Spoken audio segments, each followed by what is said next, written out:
Находясь в центре Вашингтона, считаю очень важным сделать маленькое напоминание. Слово «федерация» подразумевает, что республики, которые вошли в эту федерацию, сделали это добровольным образом. Чеченская республика никогда добровольным образом в Российскую Федерацию не входила. Чеченская республика никогда не подписывала федеративный договор с Российской Федерацией. Чеченская республика была насильственным образом присоединена к Российской так называемой Федерации после вооруженного конфликта между двумя государствами, между Чеченской республикой и Россией.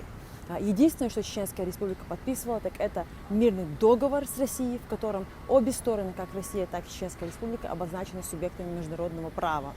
Сегодняшний статус-кво Чеченской республики – это оккупация. И Чеченская республика находится под российской оккупацией. И значение оккупации, соответственно, международному праву в точности применяется к сегодняшнему статусу Чеченской республики. Называть сегодня Чеченскую республику частью Российской Федерации – это означает полностью выдумывать на ровном месте несуществующую юридическую данность и фальсифицировать исторические факты.